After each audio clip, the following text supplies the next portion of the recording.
오늘 설교 제목을 우리가 한번 보겠습니다. 우리 같이 읽어볼까요? 주님과의 동행, 네 번째 시간입니다.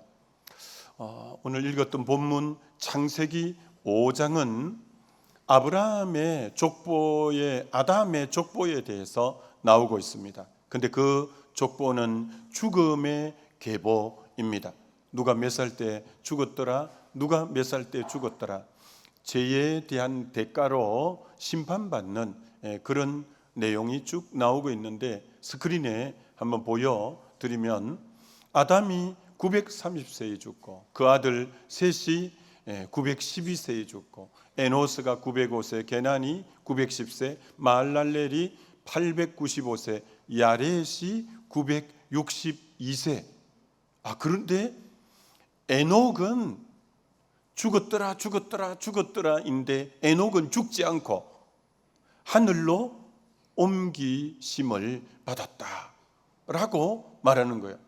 아니, 죄의 삭시 사망이라서 다 죽는데 어떻게 에녹은 죽지 않았냐라는 거예요. 에녹이 죽지 않고 하늘로 올리움을 받았다는 거예요. 그럼 에녹의 삶의 특징이 뭐길래 안 죽고 도도히 흐르는 죽음의 물결을 거슬러 저렇게 살아나게 됐는가? 창세기 5장을 다시 보면 에녹은 65세 모두셀라를 낳았고, 모두셀라를 낳은 후 300년을 하나님과 동행하며, 에녹이 하나님과 동행하더니 하나님이 그를 데려가심으로 세상에 있지 아니하였더라. 에녹의 삶의 특징은 하나님과 동행이라고 하는 겁니다. 하나님과 동행의 삶이 에녹의 삶의 특징이고, 그것이 죽지 않고 하나님 나라로 바로 가게 된 이유이라고 하는 것입니다. 여러분, 창세기 5장에 많은 사람들의 이름이 나오는데 하나님이 그 많은 사람들을 구분하는 기준이 하나가 딱 있습니다. 그 기준이 뭘까요? 세상은 사람들을 다양하게 구분합니다.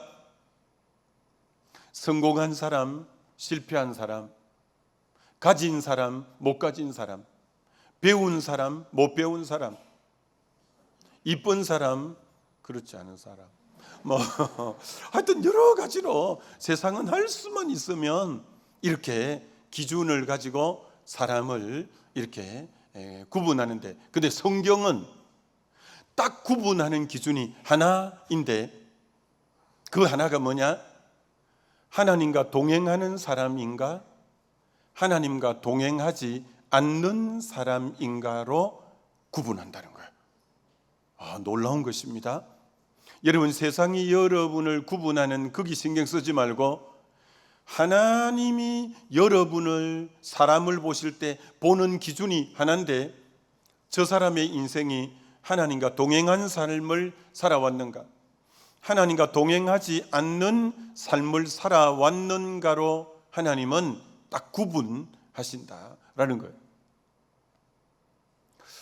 여러분, 하나님과 동행하는 삶을 히브리서 11장에는 뭐라고 표현하느냐면, 믿음으로 에녹은 죽음을 보지 않고 옮겨졌으니 하나님이 그를 옮기심으로 다시 보이지 아니하였더라. 그는 옮기기 전에 하나님을 기쁘시게 하는 자라 하는 증거를 받았느니라. 하나님과 동행하는 자와 동의어가 하나님을 기쁘시게 하는 자라는 거예요. 여러분이 하나님과 동행할 때 그 자가 곧 하나님을 기쁘시게 하는 자다, 이렇게 성경은 분명히 말씀하고 있다라고 하는 것입니다. 자, 그럼 에녹은 이 땅에 365세까지 살았는데, 그럼 365세를 다 동행했냐? 그렇지 않다는 거예요. 65세까지 자녀를 놓고 살다가 그 후 300년간 하나님과 동행하였으며 라고 한다는 거예요. 65세까지는 세상 사람처럼 동행하지 않고 일반적으로 살았다는 거예요. 근데 65세 이후부터 300년 동안 동행했다는 거예요. 자, 그럼 여기서 65세의 에녹의 삶에 무슨 일이 있었길래 어떤 터닝 포인트가 되어서 그 후로 하나님과 동행하는 삶을 살았느냐라는 거예요. 자, 그럼 65세에 무슨 일이 있었냐면 머두셀라라는 아들을 낳았는데 그 아들 이름을 어떻게 지었냐면, 자, 머두셀라의 이름의 뜻이 뭐냐면 그가 죽으면 심판이 온다, 이렇게 아들을 놓고 이름을 저렇게 지었다는 거예요. 여러분, 저건 아무나 저렇게 이름을 짓는 게 아니죠.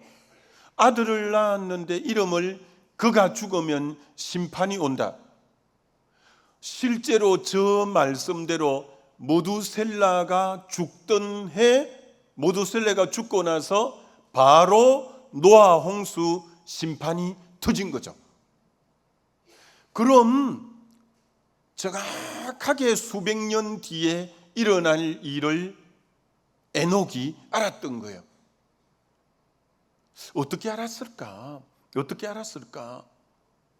여러분, 에녹에 대한 내용이 유다서 1장 14절 15절에서 에녹이 예언하여 이르되 하나님이 경건치 않은 자를 심판으로 정죄하리라 라는 구절이 나옵니다. 에녹이 예언하여 이르되 하나님이 경건하지 않는 자를 심판하여 정죄하리라 라는 구절이 나오고 있다는 거예요. 에녹은 이것을 하나님의 계시로 알은 거예요. 여러분, 사실 우리는 66권 성경 정경을 가지고 있잖아요. 그걸 정경이라고 해요. 66권을.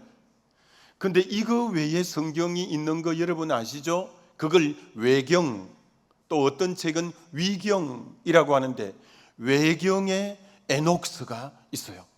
외경에 정경으로는 인정받지 못했지만 외경에 에녹스가 있는데 노아 홍수의 타락한 상황을 막 얘기해 놓고 하나님의 심판에 관해서 얘기해 놓은 책이 에녹스가 외경의 한 권으로도 있는 거예요.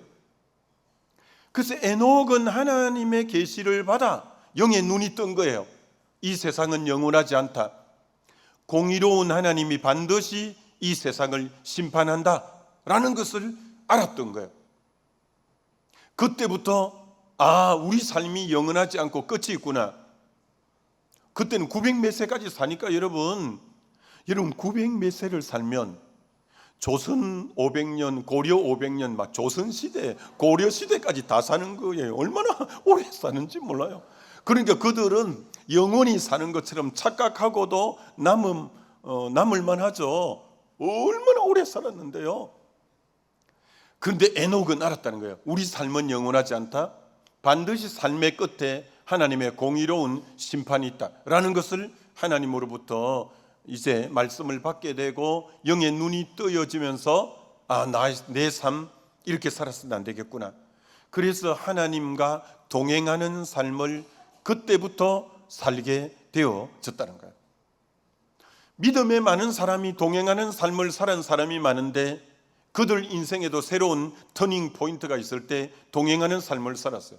여러분, 모세가 하나님과 동행하는 삶을 살았는데 히브리서에 모세에 대해서 어떻게 말하는지 여러분 한번 보면, 믿음으로 모세는 장성하여 바로의 공주의 아들이라 칭함받기를 거절하고 도리어 하나님 백성과 함께 고난받기를 잠시 죄악의 낙을 누리는 것보다 더 좋아하고 그리스도를 위하여 받는 수모를 애굽의 모든 보화보다 더 큰 재물로 여겼으니 이는 상 주시는 이심을 바라봅니다. 이 땅이 끝이 아니라 주님 앞에 가서 심판받을 때 내가 상 받기 위해서 공주의 아들이라고 호의호식하고 있지 않고 잠시 죄악의 낙을 누리는 거 그거 좋아하지 않고 애굽의 모든 보화도 내려놓고 하나님 백성과 함께 고난받는 자리로, 그리고 그리스도를 위하여 받는 내가 어떤 수모를 받더라도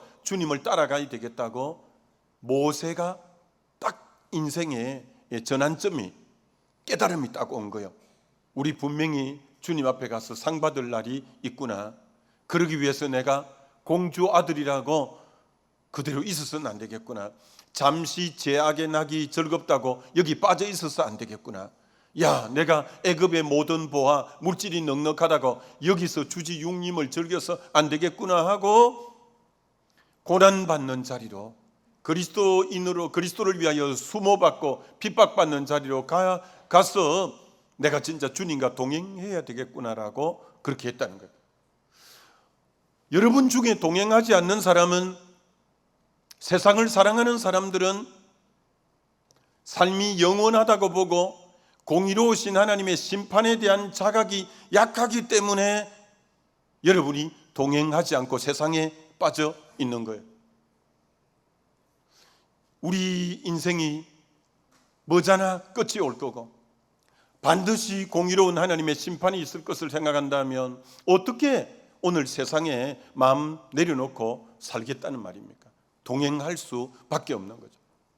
여러분, 사도 바울은 스펙이 대단했죠. 예수 믿기 전에 바리새인이고 히브리인이고 유대인이고 율법에 흠이 없고 가말리엘 문화에서 수학했고 로마 시민권을 가졌고, 그런데 이거 다 배설물로 여겼어요. 내게 유익한 거 다 해로 여겼어요. 내가 얻었다 함도 아니고 잡았다 함도 아니고 이루었다 함도 아니고 어떻게 살았다고 하느냐면은 빌보스 3장에 표대를 향하여 그리스도 예수 안에서 하나님을 위하여 부르신 부름의 상을 위해서 달려갔다는 거예요. 왜? 내 인생은 끝이 있고 반드시 공의로운 하나님의 심판이 있을 때 내가 상을 받기 위해서는 나 배설물로 버릴 거 버려야 되겠다. 해로 여길 거 여겨야 되겠다. 나 잡았다 함도 이루었다 함도 아니고 표대를 향해 달려가야 되겠다 하고 동행의 삶을 달려간 거예요. 하나님 앞에 반드시 심판이 있는 것을 안다면 우리는 오늘도 다시 우리는 동행의 삶을 살 수밖에 없다라고 할 수 있는 거죠. 여러분이 아무리 세상에 지금 생존 경쟁에서 우위를 차지하고 남들이 성공했다고 해도 분명히 말씀하지만 하나님과 동행을 놓치면 그 삶은 무가치하고 무의미한 삶을 살게 된다는 거예요. 여러분, 솔로몬이 1,000번제를 드리고 하나님이 전무후무한 지혜를 주고 얼마나 복을 받은 인생인지 몰라요. 근데 이 솔로몬이 끝까지 그랬냐? 그렇지 못했어요. 여러분, 열왕기상 11장 4절에 솔로몬이 중간에 동행을 놓쳐버린 거예요. 솔로몬이 나이가 많을 때 그의 여인들이, 복수다, 그죠? 그의 여인들 몇 명이냐면 1,000명밖에 안 돼요. 1,000명이 나이가 많을 때 솔로몬 마음을 휘어잡은 거예요. 그의 마음을 돌려 다른 신들을 따르게 하였으므로 1,000번제까지인 솔로몬이 어떻게 저렇게 다른 신을 따를 줄 어떻게 알았겠어요? 동행을 놓쳐버린 거예요. 왕의 마음이 그의 아버지 다윗의 마음과 같지 아니하며 그의 하나님 여호와 앞에 온전하지 못하였다는 거예요. 솔로몬이 동행을 놓쳐버림으로, 여러분, 솔로몬은 신약에 사람의 모든 영광을 한 단어로 뭐라고 표현하냐? 솔로몬의 영광이라고 표현해요. 솔로몬은 왕위에 40년을 있었어요. 아버지의 후광으로 제일 부유한 나라 왕이었어요. 여러분, 여자가 1,000명이었고요, 지혜가 전무후무에서 잠언 3천을 말하고 노래 1,005가지를 말하고 담장에서 나는 우슬주부터 레바논의 백향목까지 논하고요. 정말 얼마나 대단한 사람인데 동행을 놓치니까 인생 말미에 가서 뭐라고 고백했냐? 전도서 1장 2절 이렇게 고백했어요. 전도자가 이르되 헛되고 헛되며 헛되고 헛되니 모든 것이 헛되도다. 하나님을 놓친 삶은 인생이 너무 무의미하고 무가치해서 야, 인생 내 헛살았네, 너무 헛되다. 바람 잡는 것 같이 뭔가 잡히는 것 같아도 실제로 아무것도 잡히는 것도 없고 내 인생 너무 헛되다. 어떨 때 동행을 놓치면, 주님과 동행을 놓치면 인생은 그렇게 무가치할 수가 없고 무의미할 수가 없는 인생으로 전락해 버린다는 거예요. 자, 그럼 누가 하나님하고 동행할 수 있냐면, 여러분, 사람이 동물보다 더 귀한 면이 어떤 게 더 귀할까요? 동물보다도 사람이 뭐가 더 귀해요? 힘이 세다고요? 코끼리는 우리보다 훨씬 더 세요. 두 발로 걷는 직립보행을 한다고요? 뭐 펭귄도 두 발로 걷던데요. 눈에 쌍꺼풀이 있다고요? 고양이는 100%가 다 쌍꺼풀이 있어요. 그러면 동물보다 사람이 더 나은 건 뭘까요? 하나님과 동행하는 삶만 저들하고 확연하게 다른 거예요. 동물은 하나님과 동행하는 게 없어요. 사람만 하나님이 동행해 주는 삶이, 그렇기 때문에 사람의 삶이 귀하고 가치가 있고 의미가 있는 거예요. 여러분, 요한복음 4장의 수가성 여인은 참 사람들이 귀히 여기지 않는 여인이에요. 남편을 5이나 바꾸었고 지금 6번째하고 살고 있는 그 여인이에요. 그래서 남눈이 부끄럽고 남눈이 따가워서 그 나라는, 여러분 그 나라 가보면 알지만 12시 정도 되면 다 잠자는 시간, 낮잠 자는 시간이에요. 너무 더워서 일을 못하니까. 그래서 사람들이 다 낮잠 잘 때 개우 우물물 길으러 올 정도로, 왜 남눈이 부끄럽고 남눈이 따가운 거예요. 너무 수가성에 하찮은 여인으로 취급받는 여인이에요. 그런데 예수님이 그 여인 하나를 만나기 위해서 차를 타고 간 것도 아니고 비행기를 타고 간 것이 아니라 걸어서 수가성 우물까지 가서 그 여인과 동행해 주었고요. 그 여인에게 나를 믿을 때 속에서 영생하도록 솟아나는 생수가 있다는 말씀도 해 주셨고요. 나는 너의 신령과 진정으로 예배 받는 걸, 예배 받기를 원한다고 말씀해 주면서, 그렇게 세상 사람들은 무가치하고 인생에 실패하고 가정에 몇 번 실패한 그 여인을 주님은 친히 찾아가서 동행해 주고 사랑해 주고 하는 것처럼, 오늘 혹 여러분이 세상에 무가치한 사람 같고 남들이 여러분 보고 손가락 할지 몰라도 우리 주님 찾아오셔서 저와 여러분과 동행해 주시는 우리 주님인 줄 믿습니다. 너무 고맙죠. 우리같이 보잘것없고 무가치한데도 그렇게 찾아오셔서 동행해 주시는 거예요. 여러분, 요셉은 형들이 미디안 장사꾼에게 팔아버렸어요. 시위대장 보디발이 돈 몇 입 안 주고 그를 노예로 사왔어요. 그래서 노예는 그 당시 사람 취급을 안 하는 물건 취급을 한 거예요. 근데 집에 종으로 와 있는 요셉을 시위대장이 계속 주목해 봤더니 그의 하나님이 그하고 동행하고 있다는 걸 발견하고, 그가 우리 집에 들어온 때부터 하나님이 우리 집을 일으키기 시작하는데, 야, 저렇게 보잘것없는 몇 푼 주고 사지도 않은 저 종하고도 하나님이 동행해 주시는구나라고 시위대장이 깨달은 것처럼, 여러분, 오늘 하나님은 가치 없는 수가성 여인, 종으로 팔린 요셉에게도 동행해 주시는 것처럼 저와 여러분을 사랑하셔서 우리의 일상의 삶에서도 동행해 주시는 우리 하나님이신 줄 믿습니다. 아마 여러분 중에 천국 가서 탄식하고 가슴 치는 일이 있으면 안 돼요. 왜?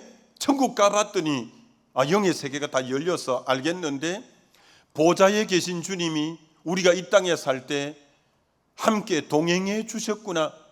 야, 나 그때 잘 모르고 몰랐는데, 야, 우리 주님이 우리같이 미천한 자하고 동행해 주시는 분이었구나.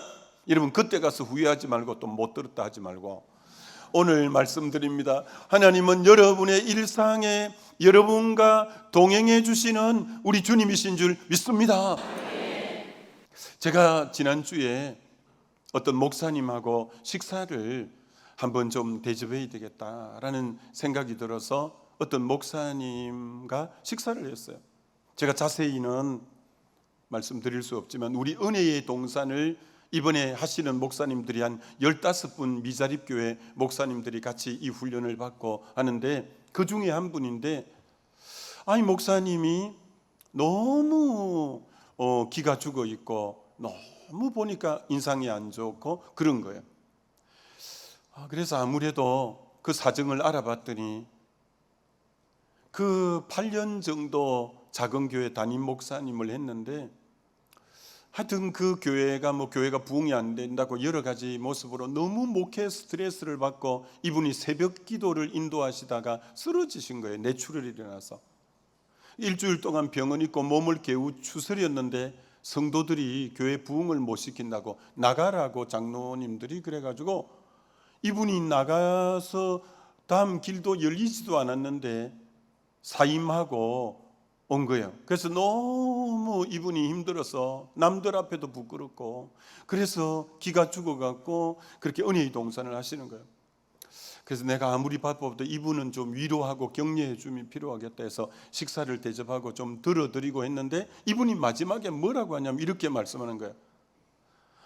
그분이 볼 때는 우리 교회가 대형 교회니까 야 대형 교회 목사님이 나같이 가치 없고 볼품 없는 사람을 알아주고 식사까지 대접해서 나의 편견이 깨어졌다면서 너무 기뻐하는 거야. 아니 여러분 제가 그 작은 교회 목사님 식사 한 끼만 해도 감격하는데 전능자 하나님이 여러분에게 매 끼마다 오시고 함께 해주시는 우리 주님이신 줄 믿습니다. 그런 우리 주님이에요. 그런 우리 주님이에요. 너무너무 우리와 동행하기를 기뻐하시는 우리 주님이시다라고 하는 거예요. 자, 그럼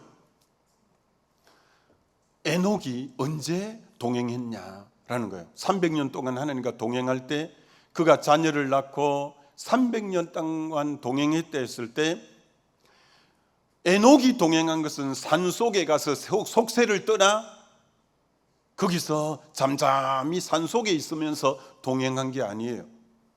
수도원에 들어갔거나 기도원에 들어가서 하나님만 늘 예배하고 하면서 동행한 게 아니에요. 그가 일상의 삶에서 자녀를 놓고 자녀를 기르고 농사를 짓고 그렇게 하면서 평범한 일상의 삶에서 하나님과 동행했다는 거예요. 여러분, 여러분의 신앙의 실력은 주일날 교회 안에서 여러분의 신앙의 실력이 드러나는 게 아니에요. 아무도 보지 않는 일상의 삶에서 그리고 직장에서 갈등이 많고 힘듦이 많은 직장 안에서 가정에 여러 가지 어려움이 있는 가정 속에서 주의 임재 안에 있고 주님과 동행하는 그것이 진정한 신앙의 실력이고 평범한 일상에서 주님과 함께하는 것을 주님이 제일 기뻐하는 동행이신 줄 믿습니다. 그걸 주님이 제일 기뻐하는 동행이에요. 여러분 다윗이 왜 하나님이 다윗을 보니 내 마음에 합하고 내가 저를 통해서 내 뜻을 이루리라고 한 이유가 뭐냐면 이 다윗은 어릴 때부터 양을 치는 목동이었어요.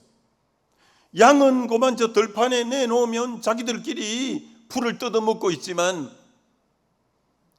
다윗은 그 시간에 수금을 타면서 적적한 들판에 수금을 탈 때 주의 영이 임재했고 주님이 자기 안에 주님의 임재 속에 다스림 가운데 그때 주님의 임재가 있으니까 주님이 내 힘이 되어 있을 때 갑자기 양을 보니까 양이 자지러지듯 소리를 지르고 막 해서 보니까 사자가 나타나고 곰이 나타나서 양을 해치려고 하는 거예요.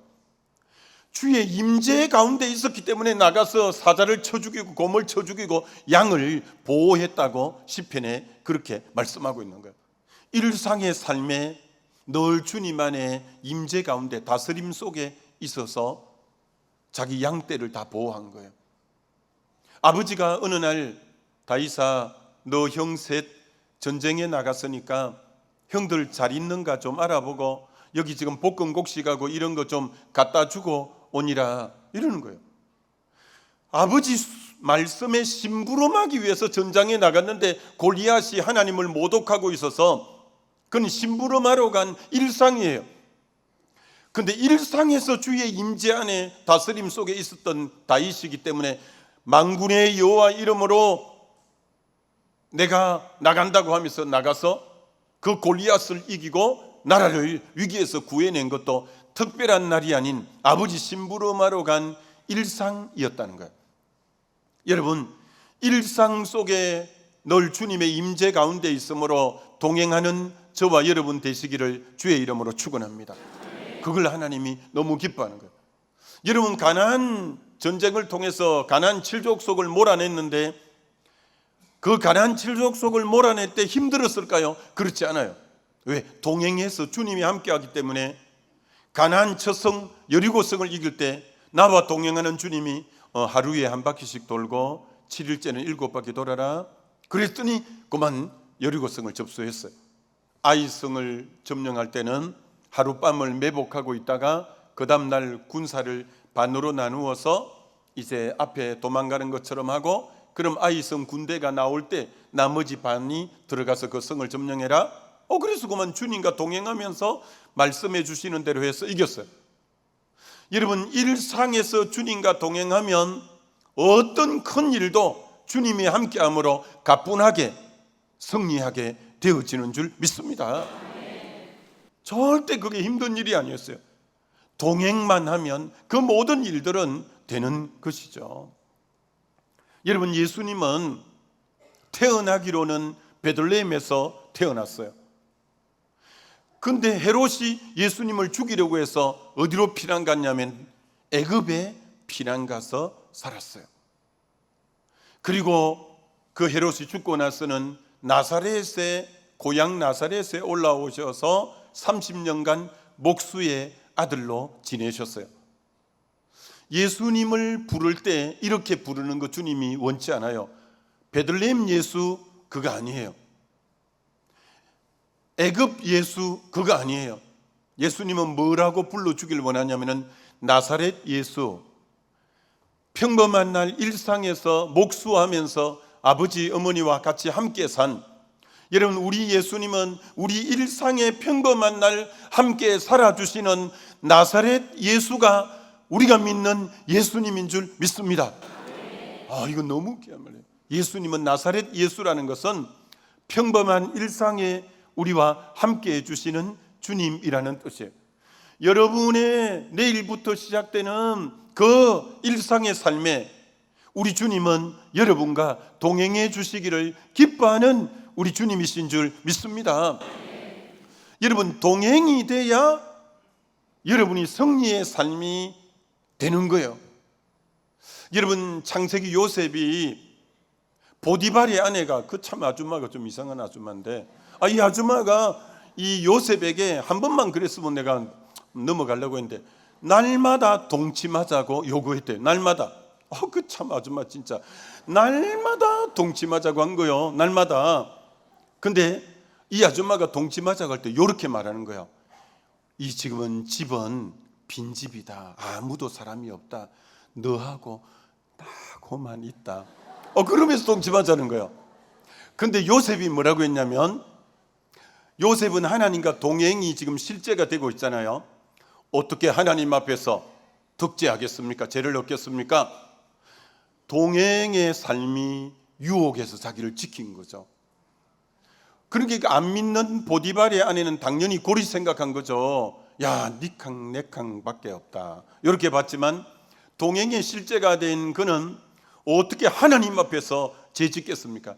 여러분이 유혹에서, 여러분이 범죄에서 여러분의 삶이 승리의 삶이 되려면 일상의 모든 곳에서 하나님 앞에 하나님과 동행하며 살게 되시기를 우리 주님의 이름으로 축원합니다. 여러분, 다윗이 양을 칠 때 그 양떼가 굉장히 많은데 한 마리 사자가 와서 물어가고 곰이 와서 물어가도 그 잘 축이 나는 거 아버지는 잘 몰랐을 수도 있을 거예요.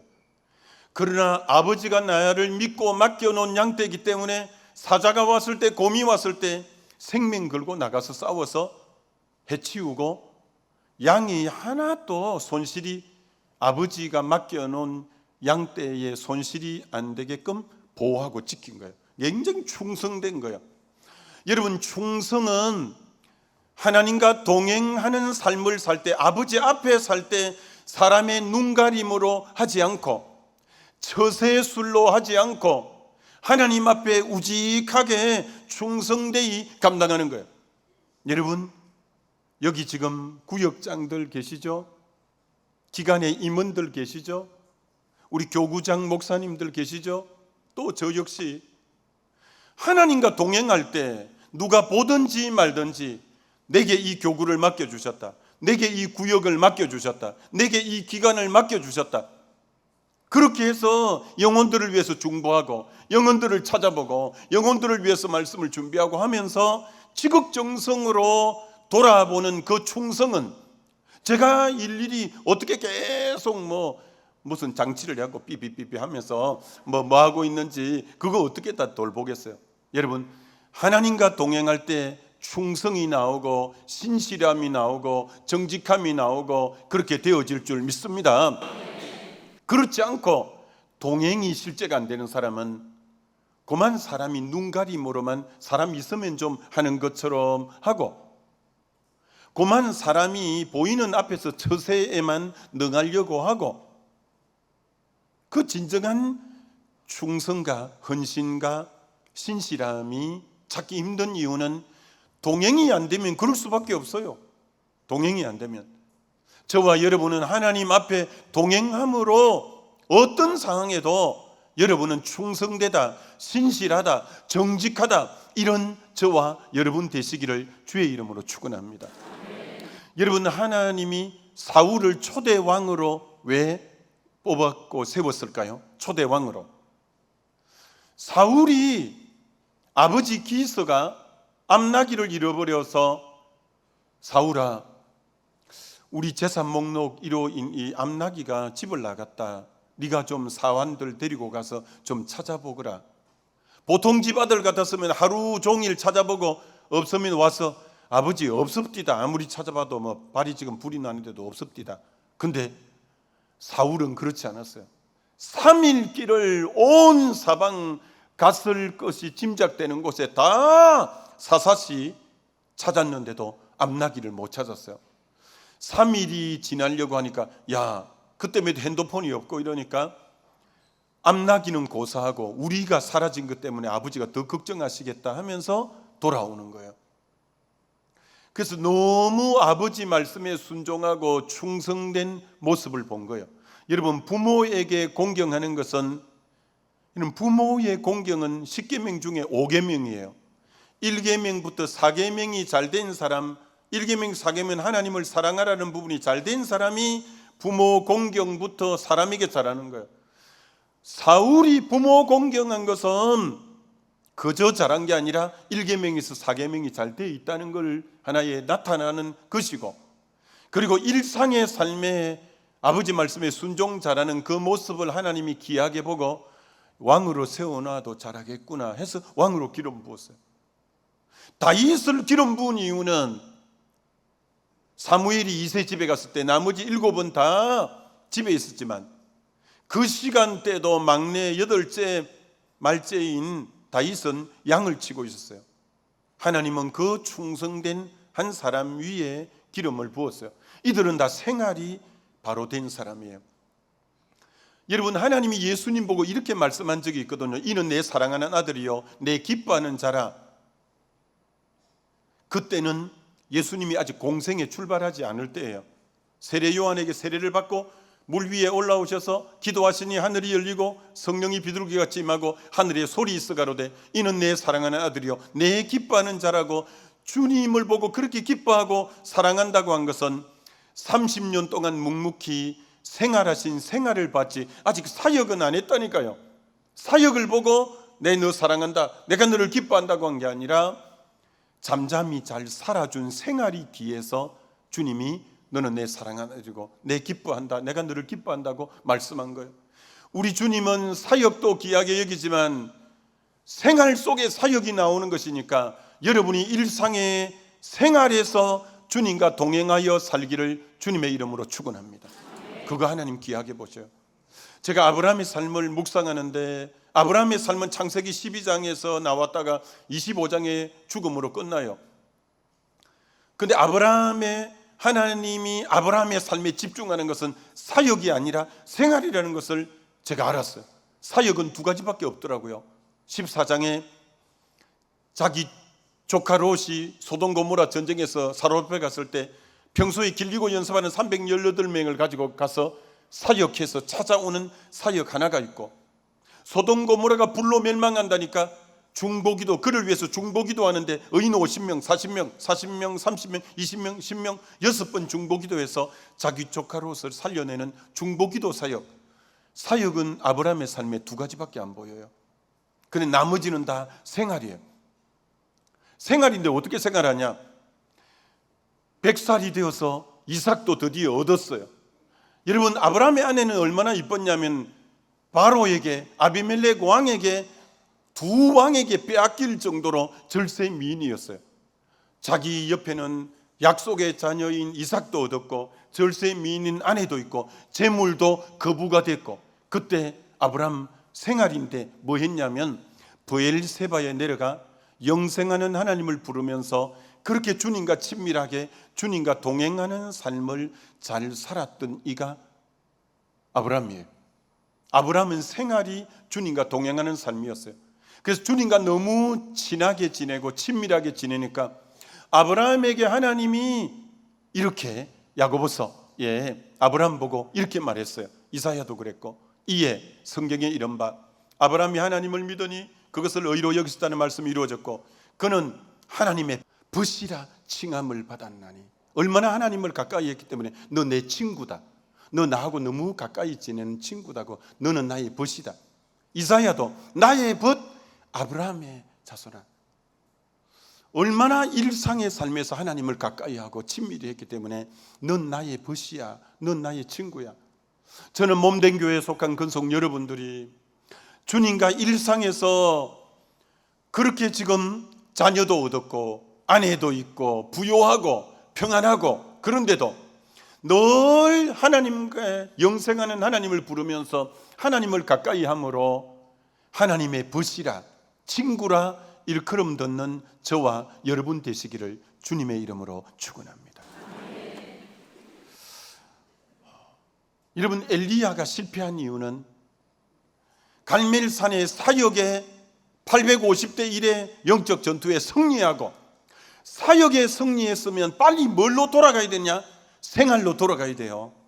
예수님이 그랬잖아요. 오병이어 기적을 일으키고 다 돌려보내고 산 위에 올라가서 다시 주님을, 아버지를 찾고 하면서 생활로 다시 빨리 회복이 빨랐거든요.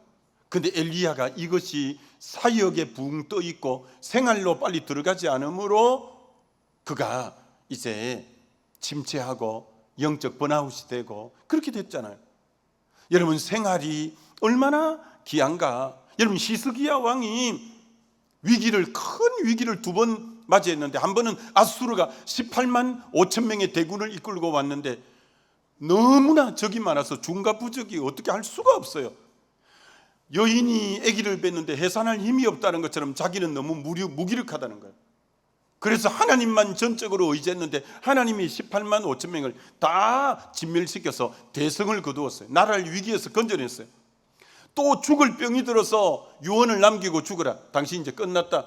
근데 벽을 향하여 울며 통곡하며 기도할 때 내가 너 눈물을 보았고 내 기도를 들어서 너 15년 생명을 연장해 주마. 아브라함은 이 두 위기에서 벗어났어요. 그런데 일상으로 돌아왔을 때, 바벨론 사신이 왔을 때 내 탕고를 열어서 보여주면서 하나님을 간증하고 하나님을 의지하기보다 신흥 바벨론을 의지하려고 들어서 하나님이 너무 실망했어요. 그래서 그게 이사야 39장인데 40장에 뭐라고 하냐? 나를 앙망하는 자에게 내가 독수리 날개치는 새 힘을 줄 건데 너 왜 그걸 바벨론을 앙망하냐? 너무너무 하나님이 실망해갖고 히스기야에게 뭐라고 하냐? 너의 후손이 바벨론의 포로로 잡혀갈 거고 네가 금은 보아 보여준 거 다 빼앗길 것이고 더 서글픈 얘기는 너의 후손이 바벨론의 황관이 되리라. 황관이 뭐예요? 남자를 다 거세해서 왕궁에 섬기는 자로 세우는 걸 황관이라는데, 여러분 다니엘이 총리였잖아요.